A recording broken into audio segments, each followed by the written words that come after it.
Hey, he's back. Hello, Football Manager World. You're watching the newest Football Manager channel on YouTube, FM American Style. That's right, I'm back, and better than ever. Well, getting there at least. First off, thanks to all of you for your patience. If you don't know, I had surgery about a week ago on November 24th to remove my thyroid. As I record this, I'm getting better every day, but I do still have some pain when I'm speaking. So because of that, this video is recorded in clips. I'll do my best to splice it all together. Hey, don't interrupt me. Please don't forget to like this video, leave a comment, subscribe to the channel, and make sure you hit that notification bell. Thanks. Wow, so rude. Anyway, today we're going to finally get into the Saint-Étienne regular season. Yay! I'm going to quickly discuss a couple of things that happened over the course of the preseason, and then we'll dive straight into our first match away at Laval. But make sure you stay around till the end of the video because after we beat Laval, hopefully, I'm going to discuss my strategy for keeping my best young players from leaving the club and going to other teams. You don't want to miss it. To recap the preseason, yes, we did sell Dennis Apaya to Coventry for $750,000. We then replaced him with Jordan Amavi. It probably wasn't the best piece of business we could have done, but at least Amavi came in on a free.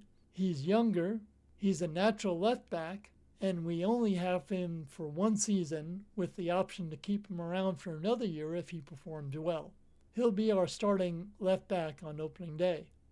The other noteworthy thing that happened is that Zuriko Davidashvili, our starting right winger, suffered a sports hernia on the opening day of training camp and missed the entire preseason. He'll be back in time for the Laval match, but he's obviously going to be behind the rest of the squad in terms of match fitness. But let's go ahead and get into it. Let's beat Laval. Here we go. Woo, yay! Okay, so here we are in the team selection screen. I mentioned on Friday in the short video that I uploaded that I made a couple of tweaks to the tactics that I had originally created. The biggest thing is out of possession, I was concerned that if Davidashvili and Cardona are both cutting inside, with Davidashvili being an inverted winger and Cardona being an inside forward, that they would struggle to get all the way back here to their midfield position. So I left them as attacking wingers. They're still tracking wingers either way because I want them to support the defense, but they don't have to track as far back to get back into position. The other thing I did was I added a second tactic, and this is the same formation, same tactic, it's just more cautious. My thinking there is if we're trying to protect a lead late in the game, that I would go ahead and switch to this tactic. As far as who's going to play in this first match, Davidashvili comes back into the team after missing the preseason, and in the run-up to this match, Tardieu got hurt. He has a foot injury. He's out for a few weeks. So I sent him to a specialist, and now Muflek comes in his place. So that's it. That's set the substitutes. You know, I typically don't have a backup goalkeeper, but I don't know in this game if the game is going to be more apt to injuring goalkeepers or sending them off, that kind of thing. So until I learn how the game engine is working, I'm going to continue or I'm going to resume having a replacement goalkeeper just in case, even though we can only make only have 7 subs, but that's what we're going to do. We'll do Mouton. We'll do Pedro. I need a midfielder, which is going to be, oh no, not Lambo. We're going to do Lambo. Mouton can be the right back. We'll start Anon. He'll be the left back. And that leaves me with one more substitution, I believe.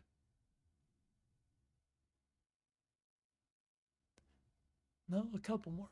So I need a replacement winger if we have one.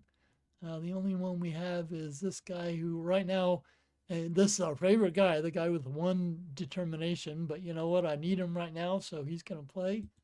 He'll be a sub. He's our 5th sub. We need a backup striker. We'll go with Ottman for that. And we'll throw Ben Old in there. Where is Ben? There he is. So he'll be a left winger or a midfielder. So that's our starting 11. And that's our 7 substitutes. We can make 5 subs in the game. The other thing is, I'm going to continue here and get to the team talk. The other thing is, I discovered through the preseason friendlies that even with the game set to key highlights only, that it still takes forever to get through a game. I am not going to make you guys sit here and watch the entire game. I'm not going to try and edit the game. What I'm going to do is I'm going to play the game through, and then I'm going to come back on camera and show you the goal highlights. And if there's any major injuries or somebody being sent off, that kind of thing, I'll discuss that as well. Team talk, since it's our first match, I'm just going to say, hey, go out there and have fun. That's it. We're not going to bother talking to the media. I don't do that stuff in the tunnel. So we're just going to go ahead and go to the dugout. But I'm going to stop the video here, and we'll come back after the game and show you the highlights.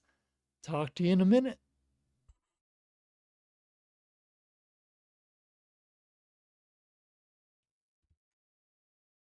Okay, we're back and I'm ready to show you some goal highlights. But first I want to comment on the game engine. I think it looks great. It's definitely an improvement over older versions of FM. Interestingly, even though I have the action paused, you can see that the people in the crowd are actually still moving, which is kind of odd, but okay. So they're moving, but the rest of the game is not. The other thing I'm going to say is that I'm visually impaired. I have a very hard time following the ball when I'm watching the match. So I'm not going to try and give play-by-play. It just doesn't work for me. So I'm going to let the game play on here and you'll see the goals. I will comment on what I see happening if I can understand it as I see it. But I will tell you right now, I'm not very good at that kind of stuff. So I'll let the goals play out. I'll comment on the score because I know what the score was. I know how the game played out. And then we will talk after the match. So here we go. Let's see some goals. First goal, obviously, since we're looking at goal highlights, it is probably going to be ours. In fact, I'll tell you right now, it is ours. This is Bernauer is going to take the corner here. And we're going to let it play.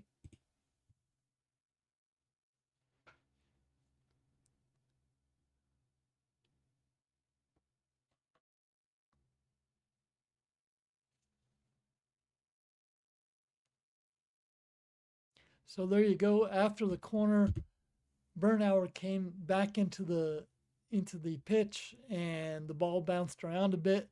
It ended up on Amavi's foot, and he got it to Bernauer, and Bernauer scored. So that is the first goal of our season. It is Laval 0, Saint-Étienne 1. There we go.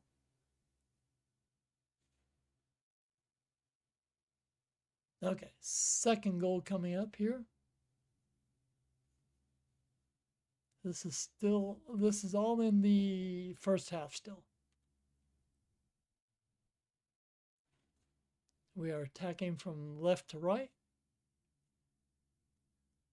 Ball is being worked up the left side. It's into the box, and there we go. Second goal of the season, scored by our inside forward on the left wing, Cardona. So that makes it Laval 0, Saint-Étienne 2. So here comes the third goal. I can tell you this is a penalty taken by Lucas Stassen, our striker, and he will make it Laval 0, Saint-Étienne 3. This is late in the second half now. So there we go, 3-0 Saint-Étienne. I thought at that point the game was pretty much over, but maybe not. We'll have to see.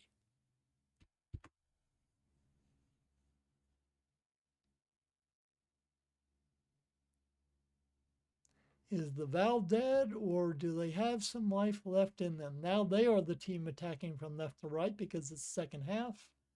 Here they come up the pitch. And the ball is going to bounce around a bit.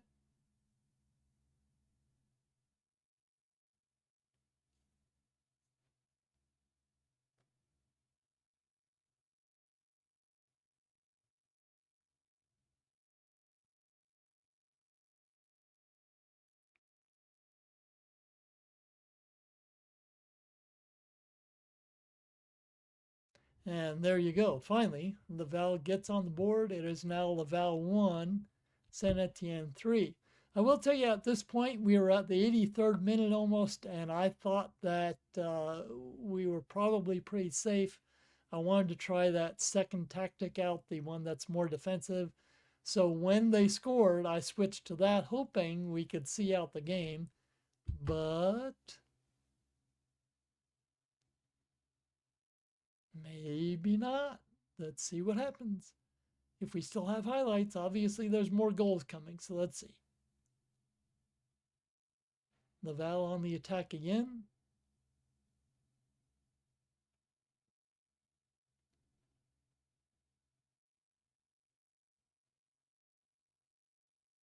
We had already made some substitutions at this point, including taking Davidashvili off because he was tired. And there we go. Laval scores the second goal, and now I'm getting nervous because now it's Laval 2, Saint-Étienne 3, but it's late in the game, so I'm hoping, and yep, that was it. That was the final goal. There we go. So we see out a nervous win. Let's put it that way. Let's see if we can see the stats in this screen. Not really. It looks like that is not a case here. So let's exit the game and I'll show you the stats. So there you go. It is our first win of the season in our first match on the road. Saint-Étienne 3, Laval 2, and on we go.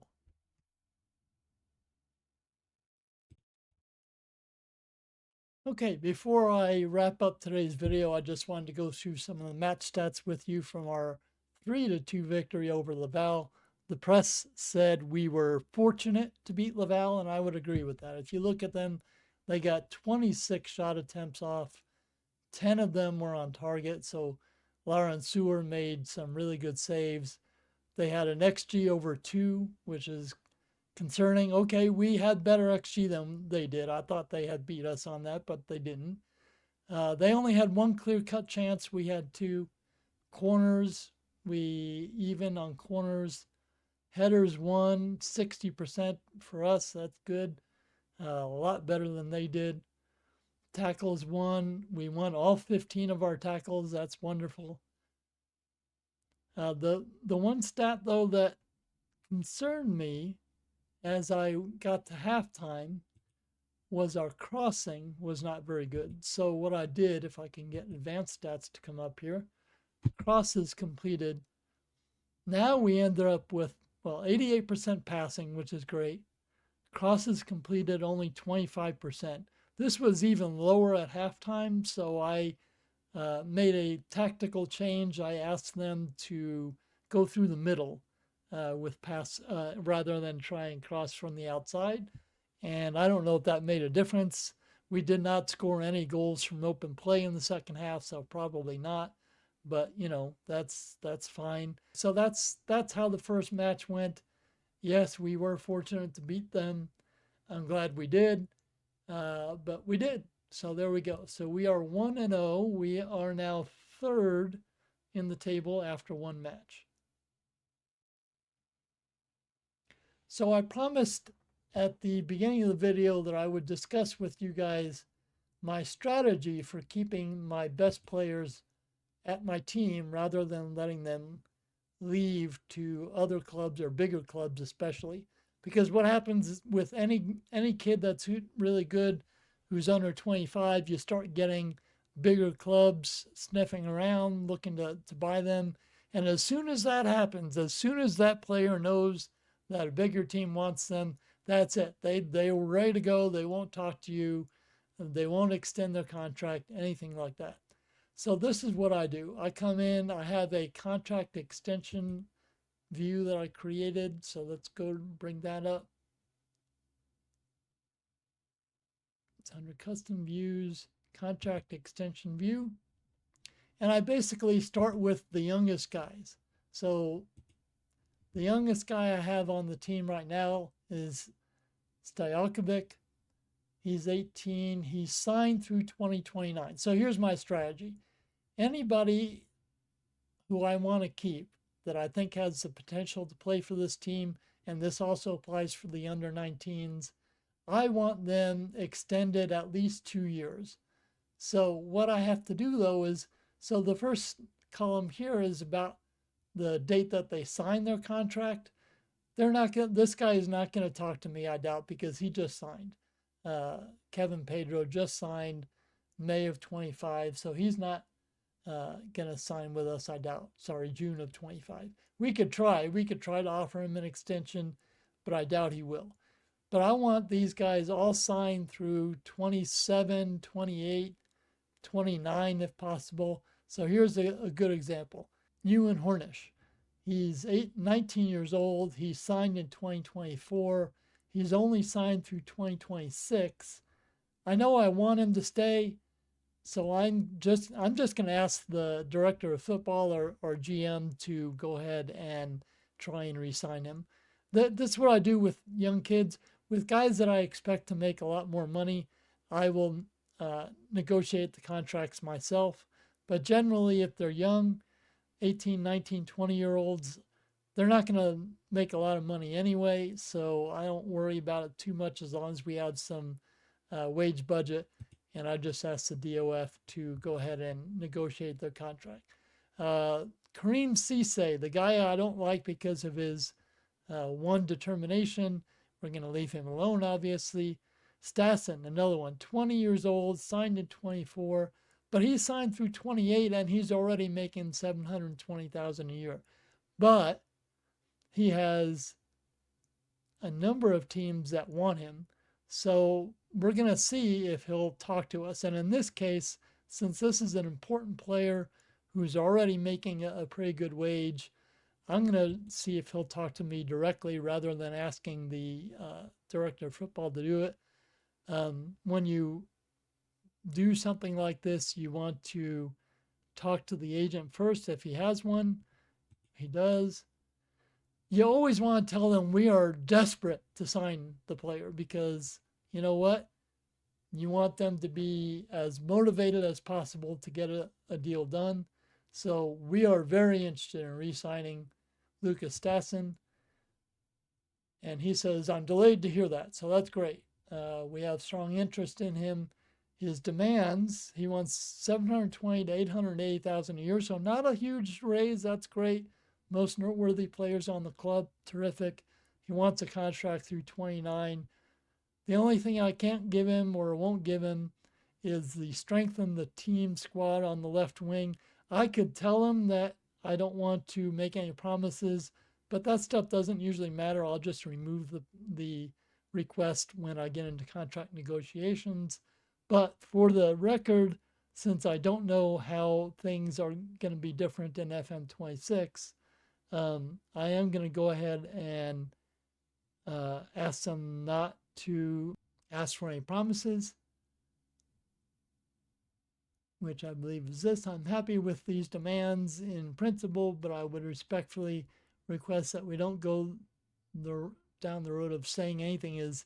So that's saying, hey, give us a little flexibility to negotiate.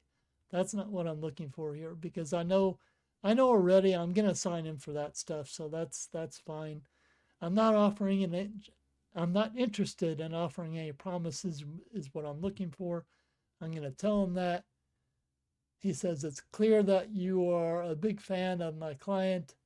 In return for a higher basic salary, yeah, of course, we'll dispense with the request for promises, which means but that's still on here, so we'll see what happens. I'm going to tell him yes, because I'm going to offer him the contract regardless. So there we go. We're going to finish. Now we're going to go into contract negotiations with Lucas directly and his agent, obviously. Enter contract negotiation.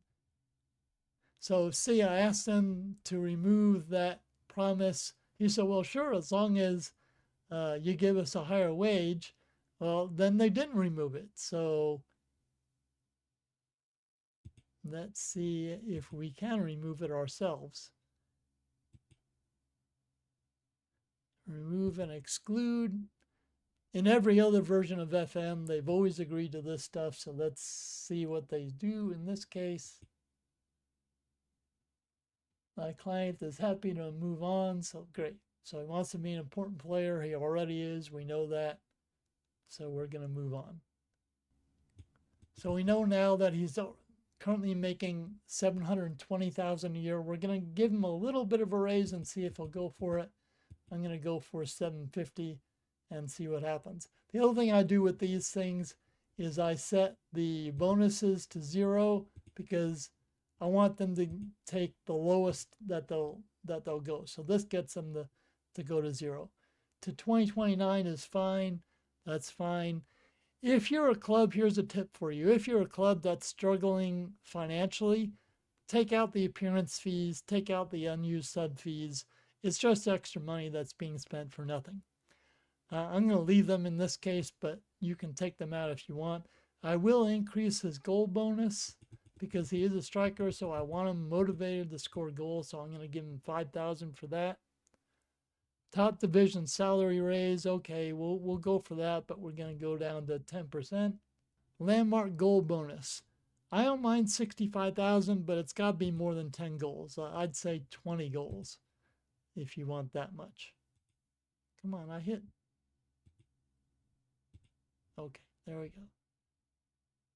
So I don't mind that.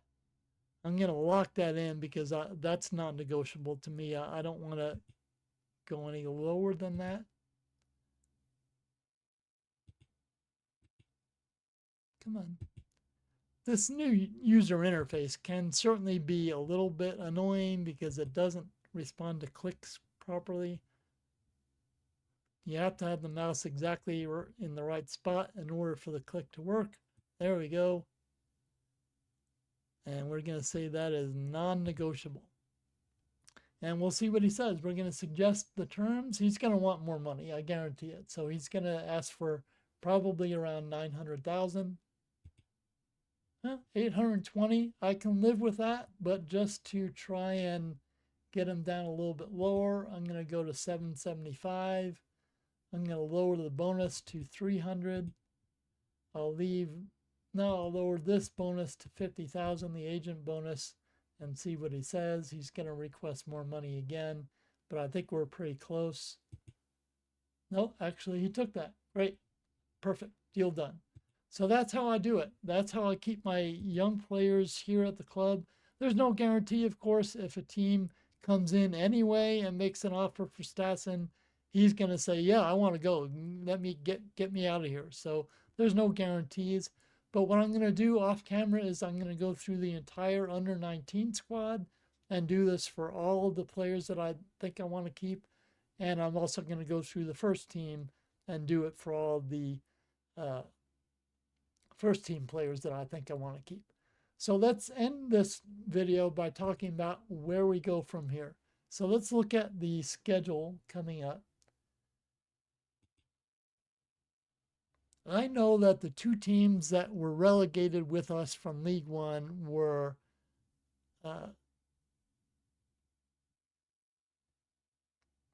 Reims and Montpellier. So I'm going to sim off camera to those games. I'm going to show you the Reims game, which is right here. I'll then take a break off camera, get through these next two, come back probably in the same sim, and show you highlights from the Montpellier game. And then we'll probably sim to the January transfer window opening up. We'll see where we're at as far as the team is concerned. And then if we need to make any changes, we'll look to see how much money we have, if we have the ability to make changes. And then after that, the next video would probably be the closing of the transfer window. I know that they've taken the deadline day simulation out of FM26. I liked it. I can live without it. It's fine.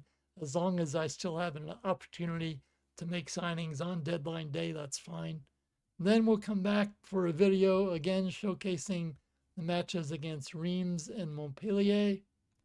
And then we'll go to the end of the season, and we may do a live stream to see if we are making the playoffs or if we're in contention to win the division, where we're at. So somewhere around here, April or early May of 26, we'll finish out the season. So we're looking at probably at least 3 more videos and 1 more, and maybe a live stream, maybe just a video. I don't know yet if I'm going to be confident in my ability to do a live stream yet, or if we'll have enough viewership to do a live stream, although it saves it as a video either way. But so that's how we're going to do. We're going to do the Reims and Montpellier matches. If we have any rivals down in this league, which I don't believe we do, our rivals are not in this league. But if we had any rival games, I would probably record highlights from those games as well. But that's where we're at. Thanks for watching. Sorry for the delay in coming out with a new video. As you probably could hear, my voice is still not great. It's better, but it's still not perfect. So we'll see you in the next one. Hopefully tomorrow. It may still be a couple of days before I get another video out. But we'll see. Thanks for watching. We'll see you next time.